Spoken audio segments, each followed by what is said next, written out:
নমস্কার, আমি উদয় আর আপনারা দেখছেন উদয় কিচেন। তো আজকে উদয় কিচেন একটা সুন্দর মজাদার রেসিপি হবে। তো আপনারা দেখতেই পাচ্ছেন আমি এখানে ডিমের অমলেট তৈরি করছি। তো এই ডিমের অমলেট দিয়ে আজকের আমার ডিমের কালিয়া তৈরি হবে। তো তার জন্য আমি ডিমটাকে আগে অমলেট বানাই নিচ্ছি। তো বন্ধুরা, এই ডিমের কালিয়া বানানোর জন্য আমি দুটো ডিমের অমলেট তৈরি করে নিচ্ছি। এই অমলেটটা হয়ে গেলে তারপরে আমি ডিমের কালিয়াটা বানাবো। কিভাবে করব সেটা আপনারা দেখুন। ডিমের অমলেটগুলো আমার হয়ে গেছে, এখন আমি উঠিয়ে নেব।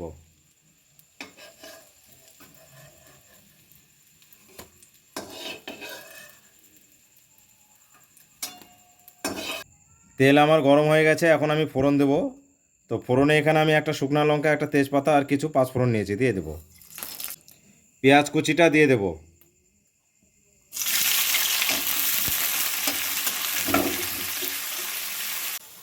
পেঁয়াজটা আমার ভেজে নেওয়া হয়ে গেছে। তো এখন আমি এই রসুন বাটাটা দিয়ে দেব। এই মশলাগুলো আমার ভালোভাবে তেলের সঙ্গে ভেজে নেওয়া হয়ে গেছে। এখন আমি এখানে কিছু গুঁড়ো মশলা দেব। তো এখানে আমি জিরে গুঁড়ো নিয়েছি, ধনে গুঁড়ো আর লঙ্কার গুঁড়ো দিয়ে দেব। মশলাগুলোকে ভালোভাবে কষানোর জন্য সামান্য পরিমাণে একটু আমি জল দেব।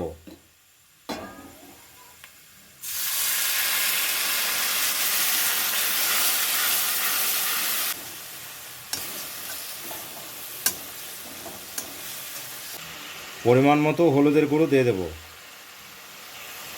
স্বাদ মতো লবণটা দিয়ে দেব।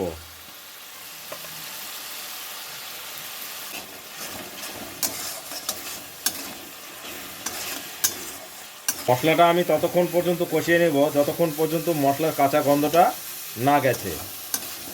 তো আমি এখানে মশলাটা আরও একটু কষিয়ে নেব। আর এই যে অমলেট দিয়ে যে আমি ডিমের কালিয়াটা তৈরি করব, এখানে কিন্তু কোনো রকম আমি আলু ইউজ করব না। শুধু ডিমের অমলেট দিয়েই আমি এই ডিমের কালিয়াটা করব এবং একদম গা মাখা হবে, এখানে কোনো ঝোল হবে না।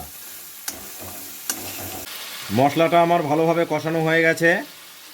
তো এখন আমি এই ভেজে রাখা ডিমের অমলেটগুলো দিয়ে দেব। একটা একটা করে দিয়ে দেব।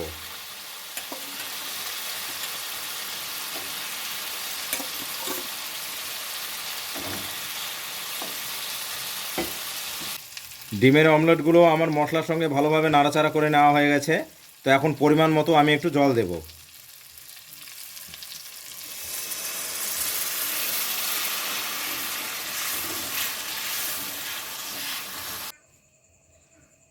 তো আমি এখানে এই পরিমাণে জল দিয়েছি।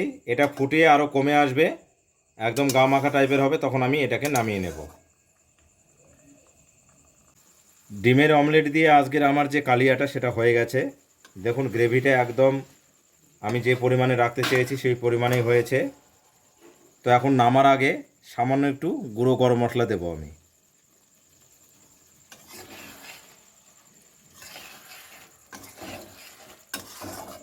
তো আমার ডিমের অমলেট দিয়ে যে কালিয়াটা সেটা হয়ে গেছে।